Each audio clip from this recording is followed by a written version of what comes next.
Ladies and gentlemen, a very good morning and welcome to Canada India Foundation's 16th session of our virtual webinar speaker series on Ayurveda. My name is Satish Thakkar, Chair of Canada India Foundation, and we have our National Convener, Mr. Ritesh Malik, and Dr. Harish Verma, President, Canadian Ayurvedic Practitioner Association, with us this morning. Today, we have a very special guest, Mr. Anshuman Gaur, Deputy High Commissioner of India in Canada. Deputy High Commissioner Gaur is a very accomplished and well-known diplomat working at the Indian High Commission in Ottawa. He is closely connected with the Indo-Canadian community and a great friend of Canada India Foundation.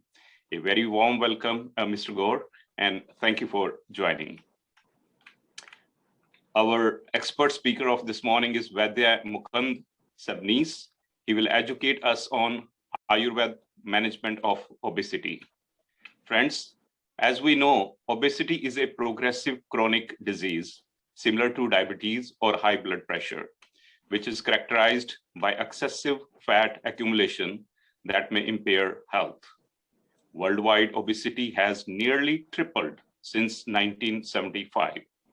As per World Health Organization report 2016, over 39% of the adults aged 18 years and over were overweight, and 13% were obese.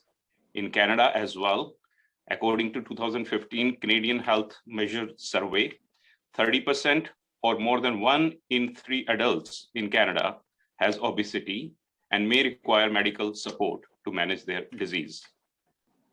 1 in 10 premature death among Canadian adults aged 20 to 64 is directly attributable to obesity. The annual direct healthcare cost of obesity, including the physician, hospitalization, and medication cost, is now estimated to be between $5 to $7 billion. And this annual direct healthcare cost is projected to rise to $9 billion by end of 2021. The objective of today's webinar is to understand how this 6,000-year-old Ayurveda as an effective wellness system can provide solution to obesity to the world. This Ayurvedic speaker series is in partnership with Canadian Ayurvedic Practitioners Association, Consul General of India in Toronto, and Vedic Spiritual Heritage Foundation. Before we begin, let me invite Ritesh Malik to introduce our special guest of this morning. Ritesh, over to you. Thank you, Satish ji. Namaste and welcome all. Our special guest today, Deputy High Commissioner of India to Canada, Mr. Anshuman Gaur, joined the Indian Foreign Services in 2001. He has since served in various capacities in the Indian embassies at Paris and Nepal with the permanent delegation of India to UNESCO at Paris. At headquarters, he has served on Bhutan desk as officer on special duty in the External Publicity Division and as director looking after Western European affairs. He also served as officer on special duty to the Vice President of India and as private secretary to the Law Minister of India. He speaks English, Hindi, and French. He's married to Mrs. Apurva Srivastav, presently the Consul General of India in Toronto, and they have 2 daughters. An avid cricket enthusiast, Mr. Gaur was a featured writer for World Weavers in 2017. His collection of poems, Isthmus of Time, was published in 2017. Indian diaspora in Canada are fortunate to have someone like Anshuman ji and Apurva ji amongst us. This Ayurveda speaker series is a small example of wonderful work for everyone in Canada with support from CGI. Over to you, Anshuman ji. Welcome. Thank you, Ritesh ji, for that wonderful introduction. Mr. Satish Thakkar, all the members of Canada India Foundation, Mr. Harish Verma, Vaidya, Dr.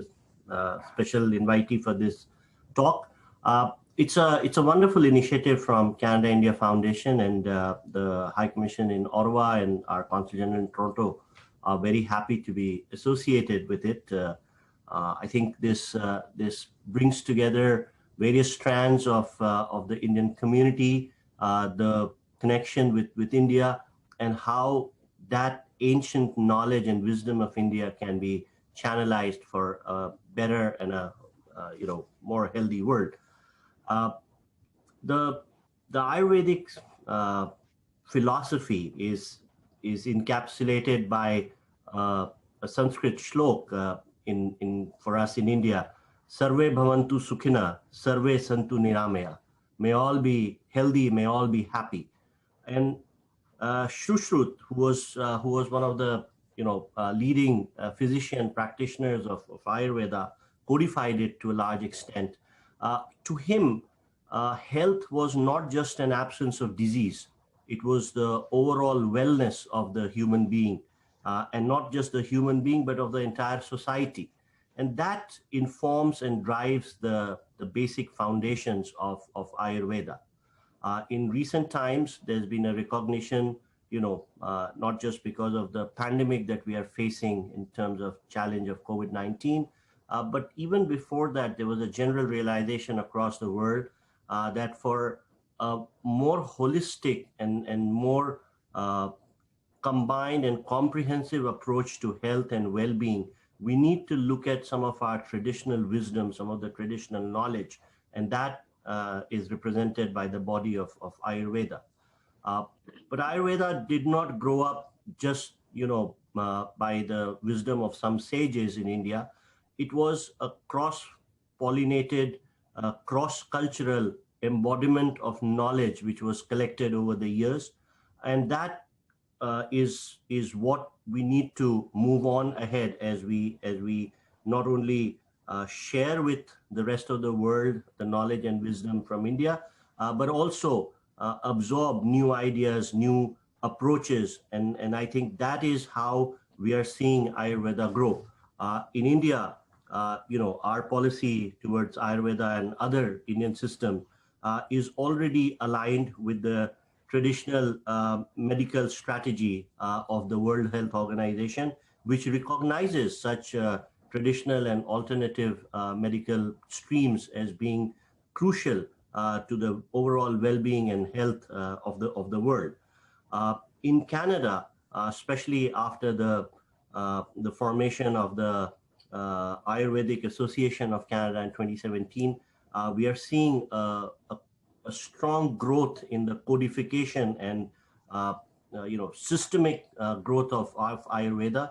I think what is required for further promotion of the science and the art of Ayurveda in Canada is development of a scientific, knowledge-based approach, education systems here in some of the Canadian universities, development of chairs in some universities on which the High Commission is already working with the support of our diaspora organizations, and eventually, something like what was done for homeopathy a few years back, introduction of Ayurveda in the mainstream medical and well-being system in Canada. And I think towards that goal, the initiative taken by Canada India Foundation in this lecture series is tremendous. It's very important. It's testified by the popularity of this series. I think this is tremendous value addition and tremendous service to not only the diaspora or Indian diaspora in Canada, but to Canadian public at large. And for this, I again thank the Canada India Foundation, the High Commission in Ottawa, and our Consulate General in Toronto have been, always willing to support such initiatives. And again, we'll be very happy to work with you for more popularization of such Indian wisdom and, to bring it to people of Canada in service of humanity. And I wish you all the very best. I think people want to hear the Vaidyaji, so I'll stop here. And thank you once again for having me here. Thank you so very much, Anshumanji, for your very inspiring thoughts. And we applaud and admire the leadership at the High Commission of India in Ottawa. Thank you once again for joining this morning. Friends, let me invite our speaker of this morning, Vaidya Mukund Sibnis, is MD in Ras Shastra, a senior consultant and president, Jeevan Rekha Obesity Solutions. He's practicing obesity and allied metabolic disorders, developed 90+ centers in India and 6 abroad.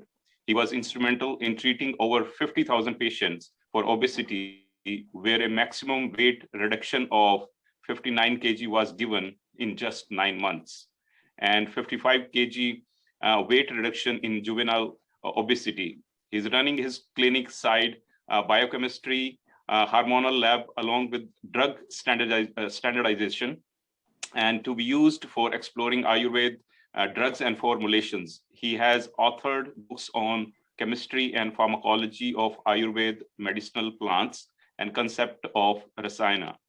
Please help me in welcoming Vaidya Sibnis. Over to you, sir. Thank you. Thank you very much.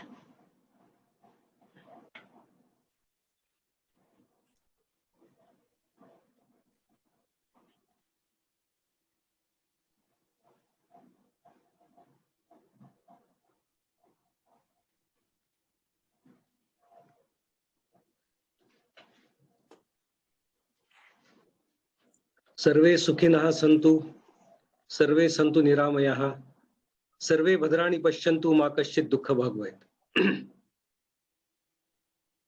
Respected Honorable Anshumanji Gaur, respected Vaidya Harish Verma sir, Thakkar sir, Malik sir, and all the office bearers of Canada India Ayurvedic Association.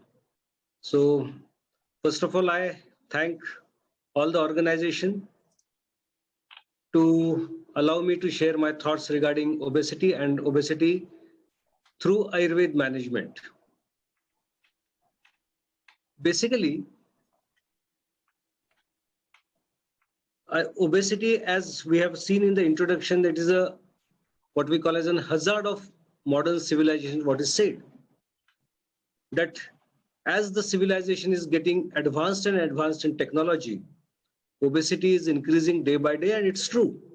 Still, thousands of years back, obesity has been mentioned very systematically in Ayurveda, and if that systemic management is applied in the patient very correctly, along with the dietary concepts, along with the lifestyle concepts, along with the proper medication, selection of proper medication and in the proper doses, then definitely obesity can be treated very nicely.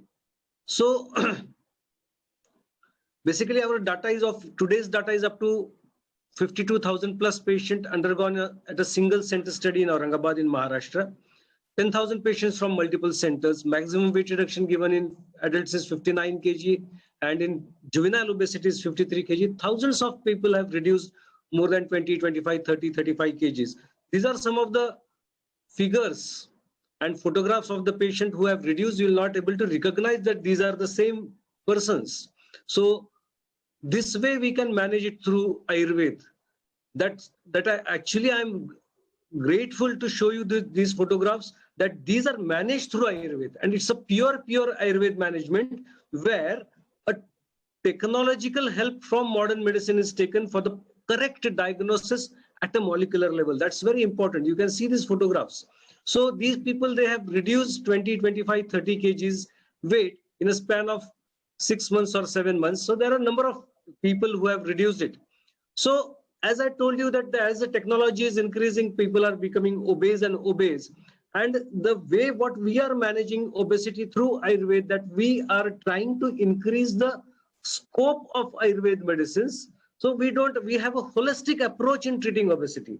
What has happened up till now, that obesity is a for example, endocrine metabolic disorder. It's a metabolic disorders where it is treated through hormones, where it is treated as a metabolic disorders only, but it is a complex disease where number of hormones are involved, number of enzymes are involved. So the reductionist approach treating obesity will not work. We will have to work on a holistic approach, and a holistic approach is a systemic approach. That is, we are broadening the scope of Ayurveda medicines in treating not only obesity, but obesity comorbidities, obesity morbidities. So we are increasing the scope of these medicines.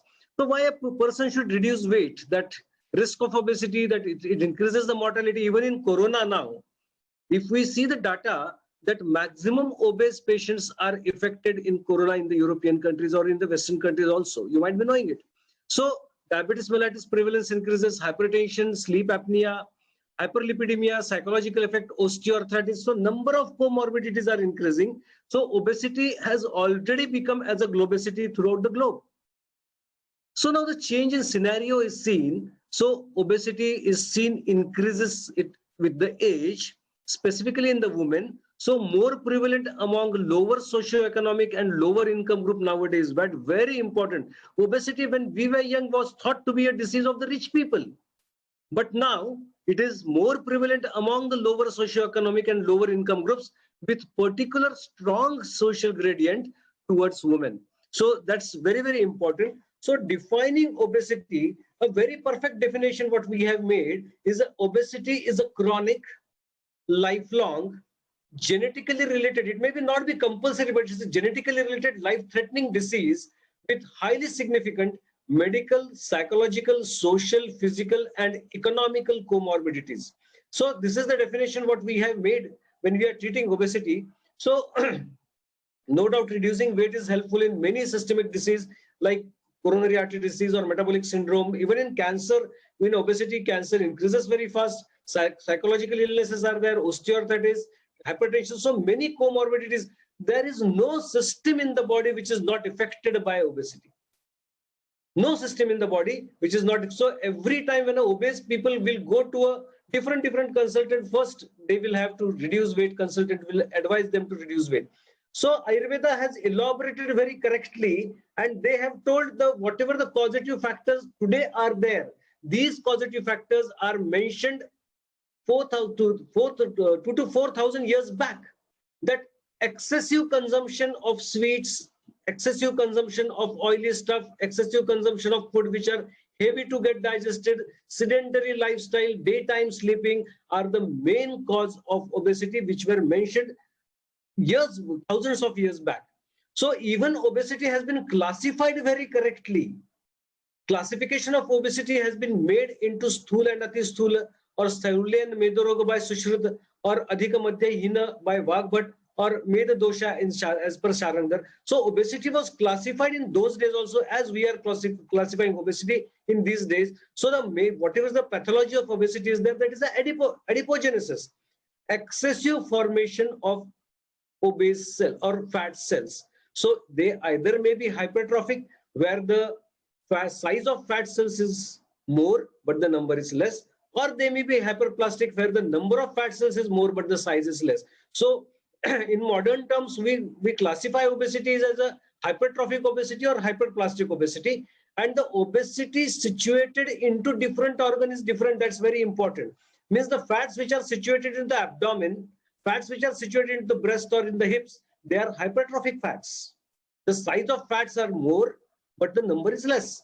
Whereas the fats which are situated into the arms, into the thighs, they are hyperplastic fats. Subcutaneous fats, they are hyperplastic fats. So they are difficult to get reduced. So whenever the concern of the people is that, no, I want to reduce only abdomen, I want to reduce only arms. It is not possible ideally. There is no spot reduction ideally. So whenever the patient will reduce, first the hypertrophic fats will be reduced, and thereafter the hyperplastic fats will be reduced. So again, there is a histopathological classification as hyperplastic and hypertrophic fats. According to the distribution of fat, generalized obesity, android obesity, buffalo type, gynoid type. So there are different types of obesity mentioned, and the importance of this classification is regarding the prognosis of the disease. That's very important, because we know that, okay, these are the classifications. Somebody is having a pot belly obesity. So pot belly obesity, if the patient is thin and still having pot belly obesity, should have maximum times of fatty liver. More chances landing into metabolic disorders. So these are the classifications made for the correct prognosis of the patient. Again, exogenous obesity and endogenous obesity, or Cushing syndrome, Froelich syndrome, menopausal obesity. So these are different type of obesity which are classified, and many a times this classification helps in selection of the drugs. Very, very important part. That when a woman is having a menopausal obesity, the selection of the drug is totally different, because the adipose tissues which are situated in excess, they also start secreting estrogen in menopausal obesity. So the selection of the medicine will be totally different over here. That we have to classify obesity very nicely. So genetic factors are also mentioned in Ayurveda. that obesity runs in family due to genetic disorders. It may also be due to similar eating habits. So fortunately, in the Eastern countries, specifically in India, specifically what I see in to Singapore, there are many less patients who are having genetic obesity. Majority of the time, obesity is moreover related with the lifestyles and not with the genetic obesity. Because genetic obesity, as even Ayurveda was told, that it can't be managed medically. It is very difficult to manage genetic obesity with medicines, but the lifestyle obesity, what has been occurred, that can be managed very, very correctly. So one of the gene which is responsible for obesity, even for lifestyle changes, is the OB gene. Here, Ayurveda medicines works very nicely. So it is a gene which is discovered which prevents production of leptin, a hormone normally released by adipose tissues and is released in the bloodstream in the form of the appetite. So when this communication system works correctly, the hypothalamic area of the brain responds to leptin by reducing appetite and speeding up metabolism to maintain normal level of the body fat. For example, we are eating, we are taking a lunch or dinner, and what happens after 2 breads, I feel okay, I'm full. But there are many people that after eating 6 bread also they don't feel full because their satiety is not getting addressed very correctly. So this change in the satiety into the obese patient is completely under control of OB gene. So those people who have a early satiety will stop their food early. But people who don't have satiety may maximum times will have a problem with the OB gene, which will have a problem with the leptin secretion from the adipose tissues, and they will have a leptin resistance at a hypothalamus level. So obesity is, as per our terms, is not only the disease of fats, but it is a disease of hypothalamus, it is a disease of muscles, it is a disease of liver, and it is a disease of many organs along with fats. Because many a times the hormones there, it is a big disease of the intestine because the gut hormones, they are totally deranged in obesity. So all these factors are to be targeted. That's why I told you that it is a holistic approach is needed when we are treating obesity. Not only targeting the fat cell or only given Lekhanat group of medicine will not work in obesity, but a holistic approach is needed. So lot of hormonal balance means obesity can be along with hypothyroidism, then the management changes. Obesity can be along with acromegaly, then the management changes. Obesity can be along with PCOD, then the management changes. So as per the internal milieu or the environment of the body, what is the status of the TSH, what is the status of T3, T4, what is the status of FSH, LH, what is the status of growth hormone, what is the status of most important hormone, that is insulin, because insulin resistance is the biggest pathology in obesity. And so all these hormones are to be addressed correctly. And when we see what we call as a samprapti or pathophysiology of obesity, they have clearly mentioned that it is disease, Medasa Avritta Margatvad Vayu Koshte Visheshtaha. So they have clearly mentioned, see the vision of those people thousands of years back, that due to the obstruction of the body channels of the Medas are not getting disturbed, fat is not getting disturbed. But due to the obstruction of the body channel of the Medas, the movement of Vata is confined to Koshta, resulting in the stimulation of the digestive power and absorption of the food. So the appetite increases in lot. So when the appetite increases lot, we can compare this pathophysiology with strong insulin resistance. So the insulin resistance may be a first hit at a hepatocyte level or at a musculoskeletal level. These two organs, muscles and skeletal muscles and the hepatocytes are the important target, and the third target is leptin and insulin resistance at a hypothalamus level, which can create this pathology. And that's why this pathology, which has been mentioned in Charak Sutra Sthan 21st chapter thousands of years back, proves to be very, very correct. So this is very important. So what are the other pathophysiologies which are involved? So this insulin resistance may have an impact at the endothelial level, may have an impact on the musculoskeletal level, may have an impact on the ovarian level, may have an impact of the hypothalamus level. So when this insulin resistance may have an impact on the endothelial level, the patient will land obesity along with coronary artery disease. There the management changes. When it will have a musculoskeletal level, it will have only insulin resistance. So it will have a normal obesity, when it will have an insulin resistance at an ovarian level, patient will land into polycystic ovarian disease. So these different type of insulin resistance at a different organ level will have obesity along with its comorbidity. That's very important. That is the pathophysiology of obesity explained. So derangements in the appetite control system, which is clearly mentioned in Ayurveda, that the Agni increases abnormally. No doubt everybody should have a good Agni, but here in obesity, the Agni increases abnormally, and this increase in the Agni deranges the level of leptin and ghrelin hormone. The ratios of leptin and ghrelin hormones are totally deranged. So the appetite is controlled by the ghrelin hormone, which is the appetizer hormone secreted by the abdomen. So then these gut hormones, they derange the gut flora. So here we have to target also the gut flora. Unless and until we are correcting the gut flora, unless and until we are reducing the Firmicutes bacteria from the gut, increasing the bitotes, we can't treat obesity, because these gut flora will increase more and more short chain fatty acids from the intestines, putting them into the liver. So this gut flora changes are to be addressed. And the last pathology and most important pathology is the inflammation at adipocyte level. For every obese patient, there are majority of the time the fat cells are inflamed. And this inflammation is the basic cause to create a comorbidity in obesity. So if the patient is reducing weight, for example, 30 kg weight is reduced, but insulin resistance is still there, gut flora is disturbed, appetite control system is disturbed, and still inflammation is in the body, then what's the use of reducing 30 kg?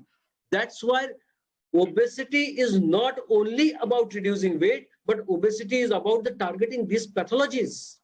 That's very important. And the most important of the pathology which comes into obesity, first pathology is the excessive free radical generation or the excessive oxidative stress. That is superoxide diamostase, glutathione peroxidase, catalase. These antioxidants, they reduce a lot.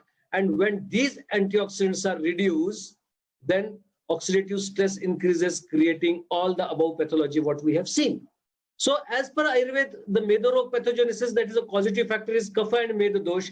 And these Kapha and Meda dosh, they are disturbed due to the arm formation. And due to the arm formation, there is a derangement of the fat metabolism, creating excess Meda and Kapha. So this excess Meda and Kapha, it has a toxic buildup. There is a tissue malnutrition, means in Ayurvedic text, they have clearly mentioned that no any other tissue rather than fat is nourished in obesity. All other tissues are undernourished in obesity, and that's why, because of the Vata restriction, there is hyperfunctioning of Agni, and there is an increase in hunger and thirst. Unless and until we are treating it at a hypothalamus level into the brain, we can't control hunger and thirst. That's why it's very important to treat the pathology. Weight reduction is very, very simple. There are many people into the market for weight reduction, but how many people are considering the molecular pathology of obesity and treating it? Because we classify obesity as a thin obese and obese. Let a person be obese. So, but the inflammatory and all other pathologies are to be reduced very perfectly, are to be kept under control. And unless and until these pathologies are kept under control, we can't treat obesity at all. That's why it's very, very important to treat the pathophysiology of obesity. So now, going to the further step, it is again mentioned that every person, it is totally, Ayurveda is totally personalized medicines. There is not at all a generalization in obesity. As per Ayurveda, Ayurveda says that yoga masam tujo vidya desha kalo putam purusham viksham cha sadneyo vishaguttamaha. What do you mean by it? Each and every individual is totally different by his genetic makeup, by his phenotype makeup, and as per the genetic and phenotype makeup, the management, the dietary management, the lifestyle management, and the medicinal management should be different for each and every individual. There are 26 variables what we consider. They are very, very important, as Dusham, Desham, Balam, Kalam, Prakriti, Manalam, Vaya. So these are all the variables where we consider the environment also. For example, if I am living in India, in the environment of India, and if I am consuming the fruits and the grains which are coming from the Western countries, the environment, the flora of those fruits and seeds and my gut flora doesn't match perfectly. That's why Ayurveda every time proposes that where you stay, you eat that staple food. That's very important because there is a mismatch of the flora of that food and the gut flora of that person. So it is very important to tell that it is a totally customized managements are there, that every person should need a different treatment. So one size doesn't fit all as per the Ayurveda concepts. The market scenario is one size fit all. So for all obese patient, the treatment is similar. But if the underlying pathology, what we have seen is different, the one treatment will not work. So we have to identify the underlying pathology very correctly. So one size does not fit all. So there is no personalization in the market. But humans are unique with the individual needs and requirements. That's why the management should be totally personalized. So the personalization goes to the right treatment, right person, right time. Very important. Timing is chrono pharmacology is very, very important in Ayurveda, where many a time we miss the chrono pharmacology. We miss the chrono nutrition, that how many times a person should eat. Many a times it is advised that you eat only 2 times a day, or many a times it is advised you eat every 2 hours. Both are wrong. It totally depends on what is the demand of your body, how much you are working out, how much calorie expenditure is there. It is all personalized. So right time means that there should be chrono nutrition, there should be chrono pharmacology for a right person and for the right treatment. So every person's requirement for medicine is totally different. And if that is managed, then the results are very fast with the treatment. Means we have a concept in the mind that Ayurveda medicines, they work very slowly. No, if the selection of the drug is very correct, if the treatment selection, right person, right time, then the medicine should work very fast in even Ayurveda also. So there should be a total personalization should be there. So one size does not fit all in Ayurveda. So obesity, a symptom, not a disease. That's very important. Whenever we are treating obesity, we treat obesity as a status of the body. So you should not treat obesity as a status of the body. And obesity is just a symptom. It is just a presentation of the pathology which is taking place in the body. So the underlying diseases are different. It can be inflammatory obesity. It can be hypothyroid obesity. So it can be it can be inflammation in the gut flora. It can be change in the gut flora. So underlying diseases are different. The outcome that patient is obese. So we have to identify what is underlying it. So all obese are not same. That's very important. So what are the different causes?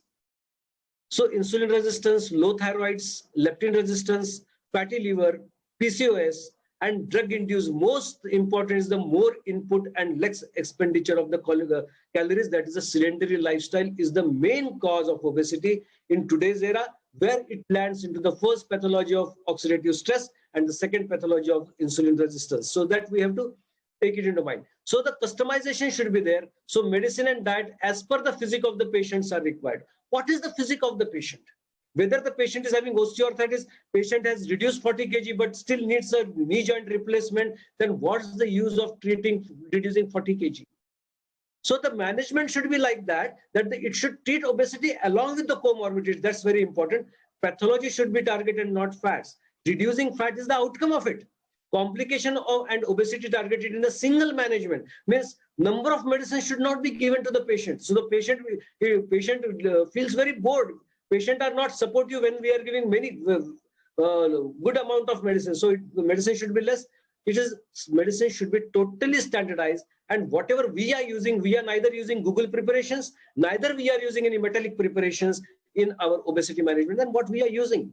So whatever the symptoms of obesity they have mentioned, that they have clearly mentioned that Ayushya Rasaha means they have clearly mentioned the person who is obese has a reduced life expectancy. They have mentioned it thousands years back. So there are important symptoms they have mentioned: Ayushya Rasaha, Javoparada, difficulty in the sexual activity, Daurbalyam, weakness. All obese patients, they look stout, but they are very weak inside. Their tissues are totally malnourished. Daurgandhyam, they smell very bad. Svedo Badha, Kshud Atimatram, Pipasati, they are thirsty every time, they are hungry every time. So these are the 8 symptoms what they have mentioned it very clearly thousands of years back. And again they say that a person who is obese, who have gained excessive fats, person can land into acute disorders like myocardial infarction or can land into cerebrovascular accident. This has been clearly mentioned. Vikaran darunan krutva nashayat ashu. Nashayat ashu. Ashu means acute. Acutely they are having an impact on their life. So that was clearly mentioned as a complication of obesity. So coming to again the different pathologies in obesity, oxidative stress, that is free radical generation, inflammation, change in gut flora, change in appetite control system, change in the gut hormones, insulin resistance, mitochondrial dysfunction, and ectopic fats, fats which are situated in the organs. So these are the different pathologies and genetic. So these are the different important pathologies which are to be targeted when we are treating obesity. So this we have discussed. Then coming to the comorbidities, then NFALD, though that this is the most missing part, unfortunately, into modern medicine, that many people who are even non-obese, they have a non-alcoholic fatty liver disease. And this non-alcoholic fatty liver disease, unfortunately, is not addressed very correctly, landing the patient into majority of the metabolic disorders. So this non-alcoholic fatty liver disease is to be targeted, and that is called as NASH. That is a two-hit theory is there in non-alcoholic fatty liver disease. The first hit is hepatic steatosis due to insulin resistance. The first cell which is a target of insulin resistance is a hepatocyte. First cell into the body. And that reduces the fatty oxidation, that increases the fatty acid influx into the liver, increases lipogenesis and the triglyceride levels. So this is the first pathology. And the second hit, that is the what we can call as the lipid peroxidation. So first it is insulin resistance, and second hit is the intrahepatic oxidative stress. Unless and until we are reducing oxidative stress or we are reducing lipid peroxidation, we are not treating obesity at all. Just reducing by the size is not at all treating obesity, but the pathology should be targeted very correctly. And these adipose tissues, can adipose tissues be viewed as an endocrine gland? So definitely this is a figure of adipose tissue, and this adipose tissue is a very important endocrine gland. Whatever I feel that it is the largest endocrine gland of the body, which secretes leptin, which secretes adiponectin, which secretes tumor necrosis factor alpha, which secretes interleukin-6, plasminogen activating factor, resistin, and the most important hormone which is secreted by the adipose tissue is adiponectin and leptin. These are the two most important hormones. Leptin is directly related with the hypothalamus, and adiponectin is very important, which again suggests about the anti-atherogenic property. It keeps the atherogenesis under control. It keeps the inflammation under control. It keeps the insulin resistance sensitizing property under control. So when these three pathologies are kept under control, so it is a what we can call as a autocrine gland, autocrine hormone. It is secreted by the fat cells. It is accepted by the fat cells. So unless and until the inflammation at the adipose tissue level is corrected, adiponectin is not corrected. Adiponectin is inversely proportional to obesity. More the obesity, less the adiponectin. So that's how we have to control adiponectin. So then coming to the dietary part of obesity. So the dietary factors to be considered is the Abhishandi Ahar. Very, very important. Abhishandi Ahar, Viruddhanna, that is an incompatible diet. Then third is the advanced glycation end product diet. Fourth is the receptors for advanced glycation end product diet. Then inflammatory food and non-inflammatory food. All these concepts are to be considered when we are designing a food for obese patient. Then portion size. You eat as much as you want, twice a day. It will not work at all. Time eating and duration of eating, that is what we call as a chrononutrition, very, very important. And the properties of the food. Ayurveda has never considered the calorie content. No doubt we have to consider. When it says that the properties of the food, that it should not be oily, it should not be chilled, it should not be sweet, not sweet in taste, but madhur rasatmaks. So sweet taste, because sweet taste receptors are again in the problem when the patients are obese. So the taste receptors are also to be considered when we are treating obesity. So all these things have to be considered when we consider the diet. So Ayurveda clearly says that heavy and non-nourishing therapy, food which is heavy to digest, but it should not be nourishing. heavy and non-nourishing therapy are prescribed for slimming in the case of 2 obese people, while the promoting the bulk of the 2 lean, light and nourishing therapy is prescribed. So Gurucha apatarpanam cheshtam sthulanam karshanam prati. The food which is heavy to digest but doesn't have any nourishing property, that type of food is to be advised into the patient. And a very big list is given that what type of medicines and what type of food is to be given. And they have clearly promoted that one should use moreover the yava, that is barley and wheat, when we are treating obesity. Thereafter, we have to use more and more takra or buttermilk when we are using obesity. We have to use sattu when we are using obesity. Along with that, what we call as udavartana, or scrubbing of the body or with the powders, is the most important lifestyle management they have told into not only in obesity but metabolic disorder. Very important. A simple scrub of Triphala Churna over the body regularly, that will increase the VIP enzyme. Vasoactive intestinal peptide will be increased, and the peripheral resistance from the capillaries will be reduced, making a normalcy into the cardiovascular system. So these type of lifestyle managements are very clearly mentioned in Ayurveda texts thousands of years back, and those are to be followed very strictly. Secondly, most important, majority of the time what happens, majority of the time the peoples are advised to eat salads. And Ayurveda has never advised to consume salads in obesity.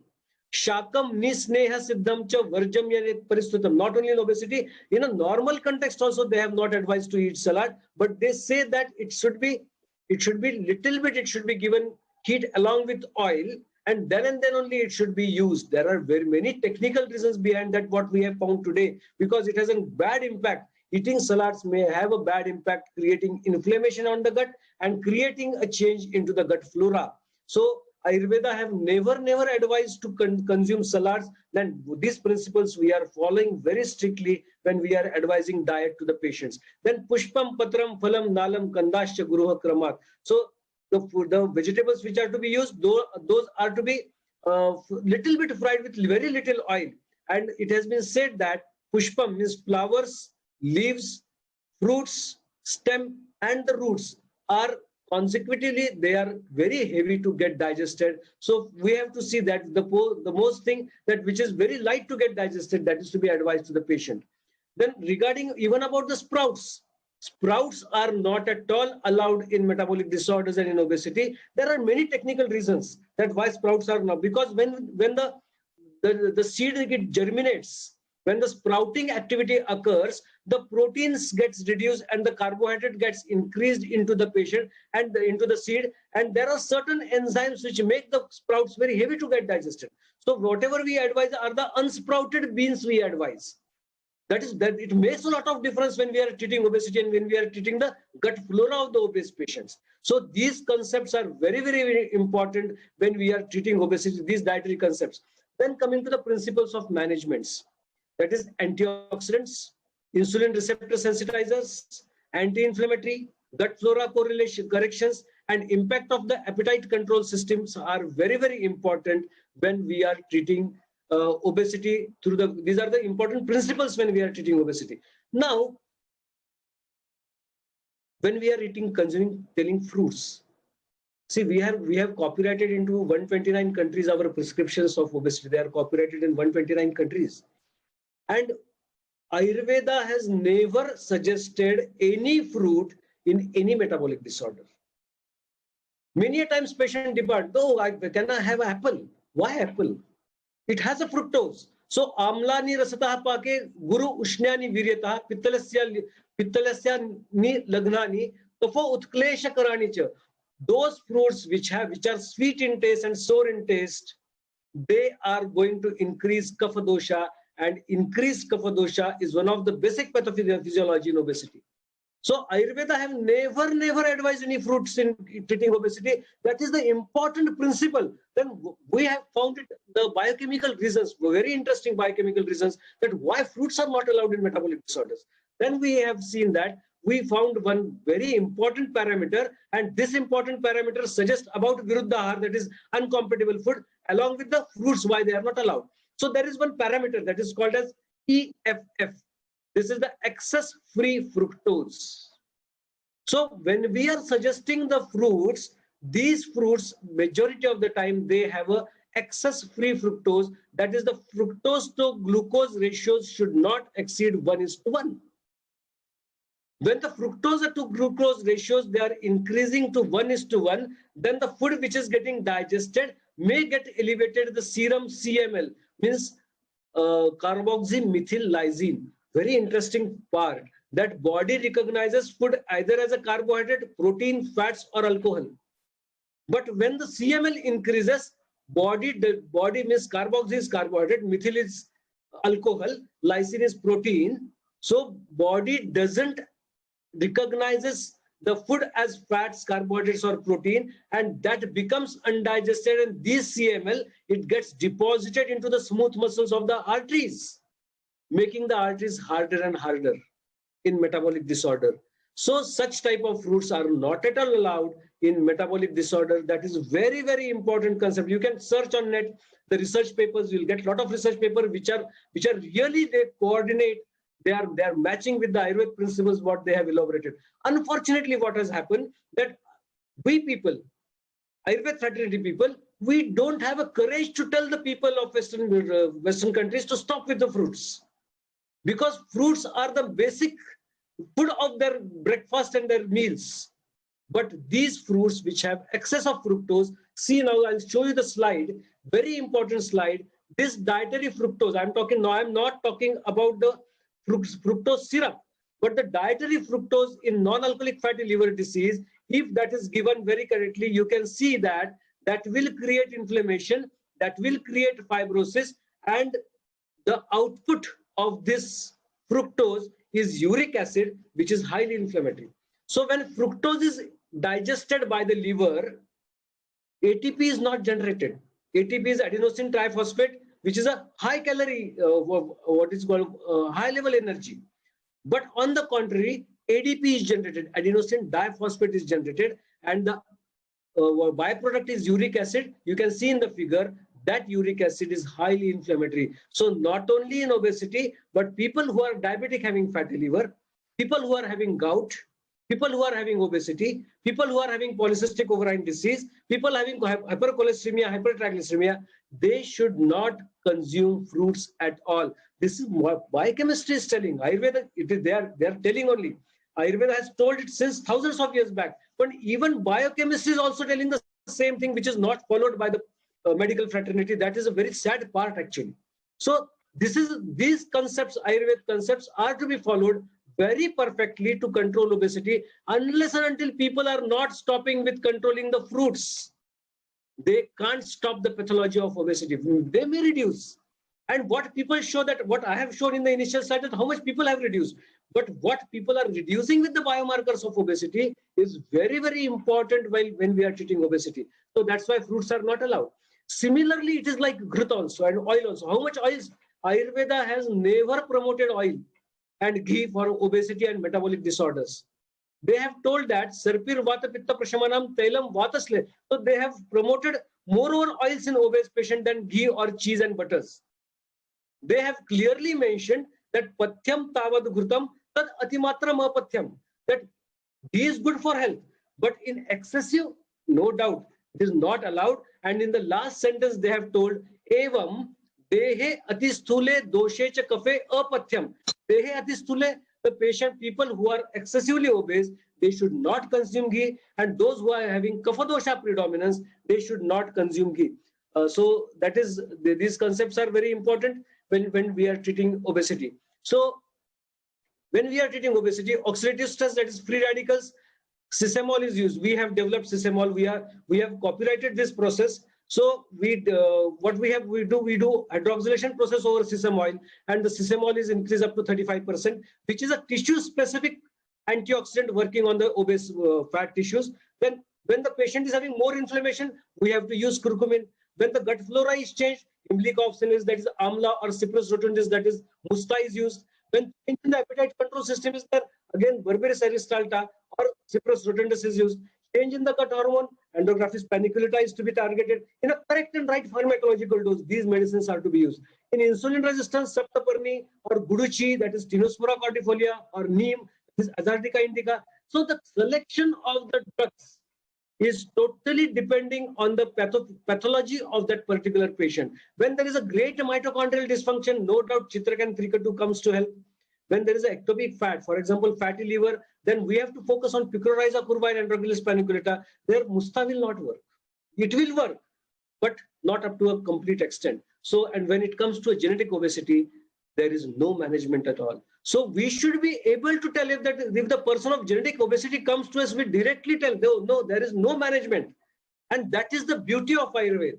We even can tell within how many days that patient can reduce weight, reduce weight in how many months and how much weight he will be reduced. We give in the writing on the case papers that you will reduce this much amount of weight with this much time, because we know the pathophysiology, we know the underlying cause of obesity, and we know that what dose these medicines are to be used in a correct pharmacological dose. So I don't know how much time is remaining. Can I continue for 4 or 5 minutes? Yes, please do so. Yes, Yeah, yes, okay, please. Yeah, okay. So very, very interesting that for free radicals, because I told that free radical is a very important pathology. So for free radicals, use of sesame oil has been advised by Charak and by Ashtang Sangraha. And a very unique property of sesame oil is that Krushanam, Brunayalam, Stulanam, Karshanayacha. It means that sesame oil is having that activity. It can make a thin person obese and obese person thin if it is processed correctly. Sanskarat sarvajurogajit, if it is processed correctly, and that process we have developed. So we give sesame oil for 5-6 days to the patient, where we can find nearly 2 to 4 to 5 kg weight loss within first 6 days only with this sesame oil. And that weight loss is not at all a fat loss, but that weight loss is a loss of oxidative stress. That is a loss of free radicals. That is a loss where the endogenous antioxidants are increased within first 6 days and inflammation is reduced. We clearly tell the patient whatever, because it is not possible to reduce 6 kg fats from the body within 6 days. So what is getting reduced? Some people, they show only 2 kg weight loss. Some people, they show 6-7 kg weight loss. This difference is due to the amount of free radicals present in the body. More the free radicals, more the weight loss. Less the free radicals, less the weight loss. And this is what we have developed, that from sesame oil and sesamolinol, these are the chemical components. When we process sesame oil with a hydroxylation process, we process sesame oil along with the low molecular weight tannins from the herbs like amla or from the herbs like irda, or with the help of curcumin, we process it and we develop this sesame oil and sesamolinol up to a certain extent, up to 35%, and that sesame oil is given to the patient, which can reduce the oxidative stress. Once oxidative stress is reduced, we have our ways open to treat the other pathologies, because unless and until oxidative stress is reduced, your medicine can't enter the fat cells, because the fat cells, the outermost layer is the polysaturated fatty acid. It becomes more and more stiffer when there is more oxidative stress. So if you want to your medicines getting penetrated into the adipose tissues, first your free radicals should be reduced. So that way we make the proper way to treat the other pathologies. So this effects on the, what are the effects? So the sesame oil processed with herbs containing tannic acid in higher percentage reduces lipid peroxidation as well as melanedialdehyde, a secondary product of lipid peroxidation, which damages the cell to a greater extent. That's very important. This is what is the pharmacology. For each and every medication we are giving to the patient, we should be able to explore the pharmacological effect up to the cellular level. We should be able to explain ourselves that why I am giving this drug and what doses I am giving this drug. What happens majority of the time when it comes to Ayurveda, we don't know what is the exact pharmacology of the medicines. And that's why many a times, we are doing all these things. But yet when we are managing obesity, nothing is done blindly. Everything we know that at what cell level, what we are working, what is the pharmacology, even what are the interactions with other modern medicines. For example, patient is hypertensive, taking antihypertensive medicine. What are the interactions with haritaki? What are the interactions with curcuma longa? What are the interactions of Berberis sagittata? So these interactions are also correctly explored. What are the interactions of hypoglycemic drugs with this medicine? These are also to be correctly explored, and then they are given to the patient. So these are the contents of the sesame oil what we process, that is palmitic acid, unsaturated fatty acids, 7-tocopherol. So after processing of this medicine, a sesame and sesame oil are increased, which are highly hepatoprotective, and they are having anti-carcinogenic activity along with anti-obesity property, and also inhibits prostaglandin, which creates inflammation in the body. So this is the correct pharmacology of the medicine. So what is the tailor-made treatment? Many a times in obesity, the leptin, TSH, adiponectin, growth hormones, ghrelin, insulin-like growth factors, cytokines, insulin, all are disturbed.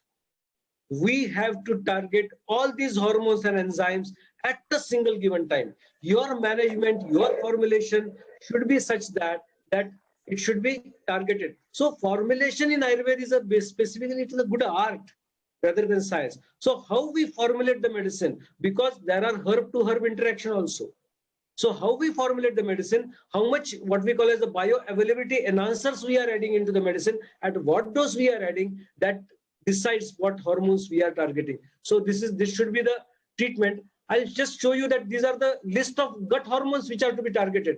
That is GLP-1, GLP-2, GIP, enterostatins. So these are the important hormones which are to be targeted. I'm going a little bit fast because I want to just show one example that how these comorbidities are targeted. Yes, that is a Khrushchev vayata. A complication is obesity, that is impotency in obesity, which is a major problem in Western countries. Many times what happens, obese people, they don't have a proper erection. They can't go for a proper sexual activity. And many times in these patients, what happens? Medicines like Gokshur, medicines like Ashwagandha, medicines like Shatavari, or medicines which are told to be Vrishya and Rasayan, they are prescribed. And these medicines don't give any result to the patients because pathology is not getting targeted. In obesity, here the word has come, Klaibya Sthulata, that this word has come in Ayurveda, that obesity along with infertility or erectile dysfunction. So what can be the herbal management? Here, if you can see, we say that when we give the trainings, we say that ED is equal to ED, means the endothelial dysfunction is equal to erectile dysfunction. If you see the penile artery lumen, you can see the penile artery lumen is 1 to 2 mm. And in the coronary artery lumen is 3 to 4 mm. So the penile artery is much smaller in lumen as compared to the coronary artery. So the atherosclerotic changes are more in penile artery as compared to coronary artery. So when a person of obesity tells us that they have erectile dysfunction, we also think about coronary artery disease. So here we have to think about the atherosclerotic changes in penile artery. Here Ashwagandha, Shatavari, Gokshur, Crown's Beach doesn't work at all. Vrishya medicines doesn't work at all. So here we have to correct the atherosclerotic changes. We have to also keep in mind the cardiovascular disease, and then this is corrected. And these are the all pathologies behind structural vascular erectile dysfunction and functional vascular erectile dysfunction. So these are the pathological factors which are involved in the progression of erectile dysfunction and endothelial dysfunction. And basically, there is one herb, a very good herb which can be used here, that is garlic. Garlic is said to be a very good herb in erectile dysfunction by Charak. Unfortunately, in metabolic disorders, no person uses garlic when the patient says erectile dysfunction. Every time we are behind all Vrishya medicines or Ashwagandha-like medicines. Here we have to work on those medicines which will increase nitric oxide synthesis at a penile artery level. So medicines like garlic, which will stimulate nitric acid synthesis, will dilate the penile artery and will have a very good impact on the erectile dysfunction, whereas these Vrishya medicines will not work here. So that's why we should understand the pathophysiology of obesity. So here what we use the phytocrine. Phytocrine means those medicines which are working on the endocrine glands, those are called as phytocrine medicines. So we have to use phytocrine medicines, and we through the phytocrinology, which this term I have not coined, but some other scientist has coined this term. But the use of phytocrinology can be made very nicely, and the use of this technology of modern medicine, of investigation, use of phytochemistry, and use of Ayurvedic concepts into the diet, into the lifestyle, and into the medicines can make a obese patient a non-obese patient. It is not like that making a obese patient a healthy obese patient is the treatment of obesity. Make it a point. It is every time not reducing weight, but making an unhealthy obese patient a healthy obese patient is also a management of obesity. We should not only see the treatment of obesity in the light of weight reduction. We should see the treatment of obesity in the light of reducing the pathology of obesity. That's very important. So this phytochronology and phytohormogenesis can be come to help to treat not only obesity, but all the endocrine disorders which are managed with herbal medicine. So the medicines like dry ginger, black pepper, guduchi, turmeric, cypress, triphala, all these are working on the gut hormones. So like GLP-1, GLP-2 or cholecystokinin, amylin. So this is the group of herbs which can be used very correctly, but the dose and the selection of herbs should be very nicely. Then Gracchania cambogia, that is Amsul, works very nicely in obesity to control the appetite of the patient. So Amsul, or what we call as Gracchania cambogia, here in India we call is that Amsul, or what we call as I don't remember the correct English word for it. Mangosteen, it is called as a mangosteen. So this mangosteen can be used very nicely to control appetite. So how we manage? We manage, the first step is to reduce free radical and lipid peroxidation by the use of sesame oil. Second step is to diagnose the underlying cause of obesity, target the pathology like insulin resistance, PCOS, hypothyroid leptin resistance, and inhibit lipogenesis, sensitize insulin receptors, treat non-alcoholic fatty liver disease, along with a very perfect diet control. Then the results are with you. Apply Ayurvedic principles in the diet control. Stop with Ati Ashan and Ati Abhishandi Ahar, Viruddha Ahar, then Guru Ahar. All this to be stopped. Stop with fruits. Stop with salads. You should have a fried vegetables, not salads, because salads have a very bad impact on the gut flora. So we can have a different lecture on it, how it impacts the gut flora. So that's very important. So the 4 principles of diet control, that is digestibility of the food, incompatibility of the food, glycemic load of the food, and the glycemic index of the food. For example, we'll take an example of watermelon. Majority of the obese people, they consume watermelon as it is full of water. But if you see the glycemic index of watermelon, it is as equal to sugar. It is hitting your insulin like anything. So such type of principles are to be advised to the patient, and most importantly, the patient is to be educated in this area. So the 4th part of the management is the education of the patient, and the education should be highly scientific. If I say that no, Ayurveda doesn't allow milk and fruits together, then no person will listen it. But if I say that milk and fruits adding together will create advanced glycation end products, then everybody will listen. So it is, the patients are to be educated very correctly. Exercise, proper exercise. Now you can see the big sutras 2000 years back, type of exercises they have elaborated in diabetes and obesity. So that is also very important. So that Tula Brahman means weightlifting exercises, endurance exercises, who should go for weightlifting, who should go for endurance. All this has been explained very correctly in Ayurveda. Unfortunately, we are not in the application of these principles. That is a very bad part. So we should apply these principles very correctly. So Ayurveda is the only science which has advised that your food and your exercise should be half the capacity of your body. If you are able to go for a 50 sun salutes, you should not go. You should go for 25 sun salutes only. That is the advice, because excessive exercise can again create free radicals into the body. It can create more lactic acid synthesis, which will load your liver. Already liver is overloaded. And if you are going for exercises, lactic acid will be secreted, which again liver has to detoxify. So the principle of half the capacity of your of the exercise, of the food and exercise, is the very important principle which should be told to the patient, which should be explained to the patient very correctly. Then we can come with the outcome of the results. So the best quality, we should have a best quality patients also. So our management should be transparent. So patient should also be transparent with the doctor. Patient should be totally committed. Patient should be completely dedicated. His priority should be weight loss, and patient should believe in the management. That's why education of the patient is also very important part when we are treating obesity. So thank you very much for your kind listening. I hope you have enjoyed the lecture. Thank you very much. Thank you so very much, Vaidya Mukund Sabnis ji, for such a very, very insightful, very deep, and very, I would say, the presentation with conviction. Really enjoyed. I think 1 hour is too short to cover this such elaborate presentation, and I'm sure all our viewers are looking forward to more of these presentation, and we will be in touch with you. So let me invite now Dr. Harish Verma to give his thoughts on the presentation today, and maybe a couple of questions if we can ask today. Dr. Verma, over to you. Thank you, Satish, and Mukundji. It was a fantastic presentation and very informative. Even I learned from your lecture what mistake I was doing in my practice. As you mentioned, while treating obese patient having complaint of erectile dysfunction, I was making mistake by giving all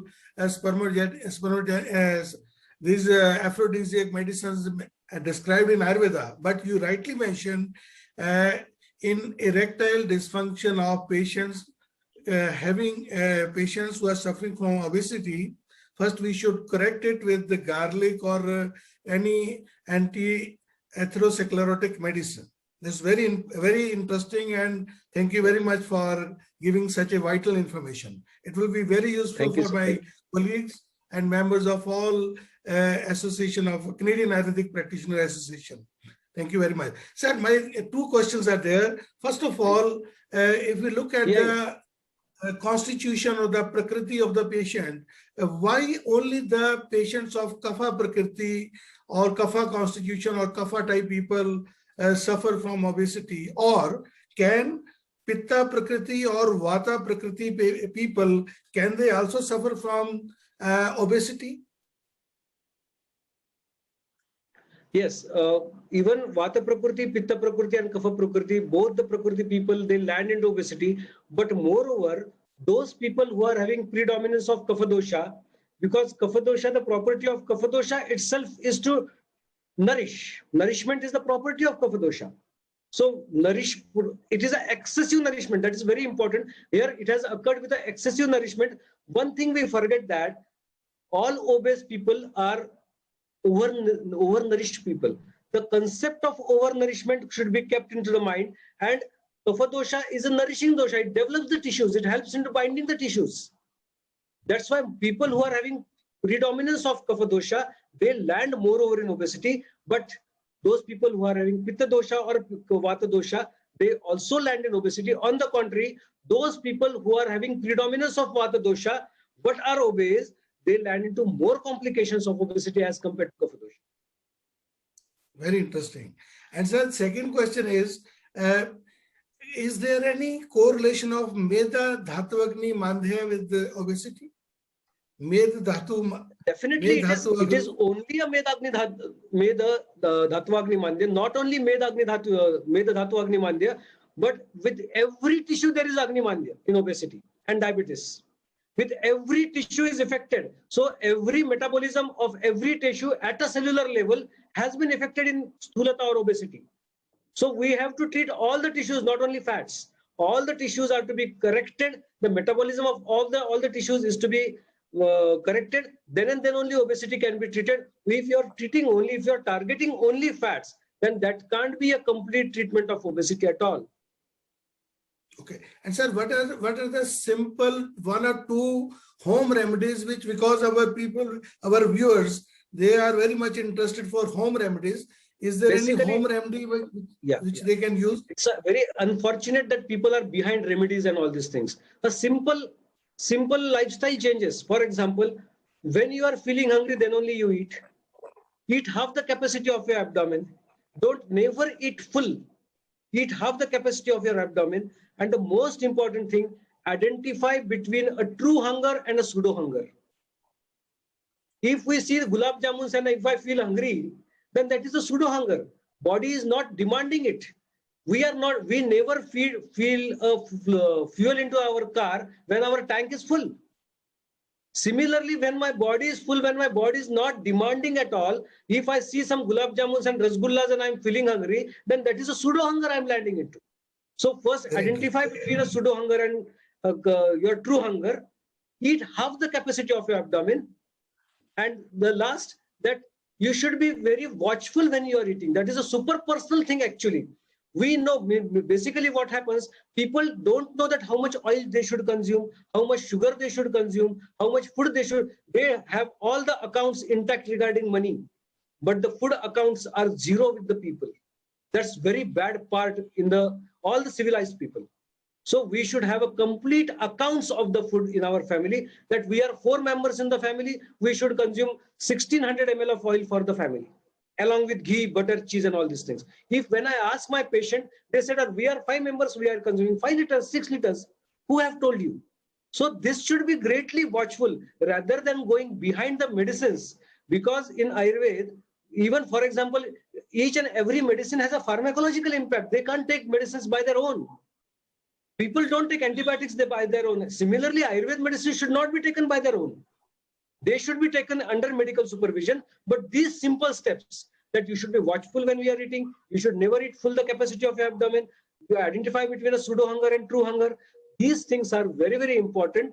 So then and only you can reduce weight very nicely, stop with sugar, stop with high glycemic food, control with the oil consumptions, don't eat rancid food, refined carbohydrates. So these are the tips, very important tips. These even following simple tips, people can reduce a lot. Not only reduce, people can have an impact on their pathology of obesity. That is more important than reduction. So that's why I told you, that's the last sentence, that making an unhealthy obese patient a healthy obese patient is the basic aim behind the treatment. That's very important. Weight reduction should not be the target, but making an unhealthy obese patient a healthy obese patient, then it's okay. The obesity is treated. It will not land into any comorbidity.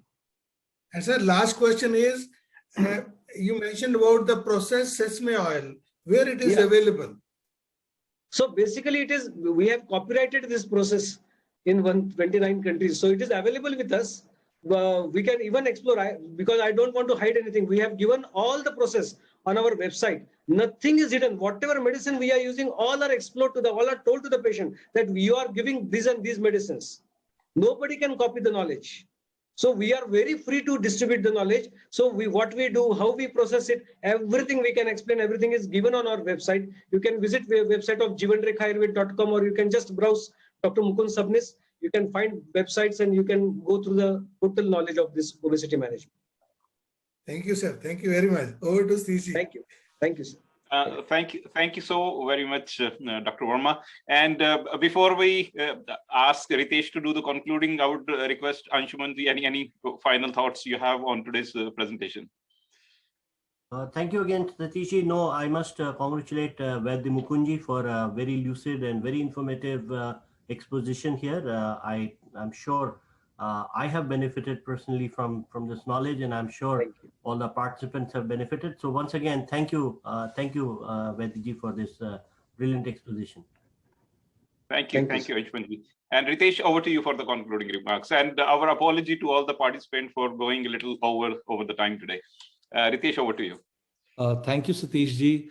This was such an amazing session, Vaidya Mukund Sabnis ji. Thank you for this very informative and factual presentation on Ayurveda management of obesity. Problem of obesity is increasing day by day due to our more dependence on technology and lessened physical activity in our modern lifestyle.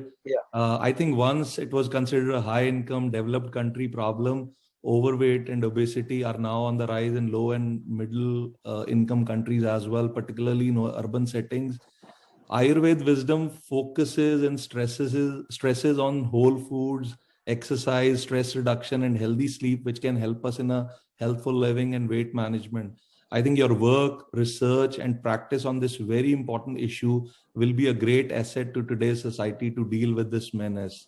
I would like to thank our versatile friend, a seasoned diplomat, a poet at heart, Anshuman Gaur ji, for joining us today on Sunday morning. A special thanks to all our viewers for continuously supporting us by joining virtually from all over. We really appreciate your ideas, reviews, and suggestions to make this series more valuable for all of us. You can always write to us at info@CanadaIndiaFoundation.com.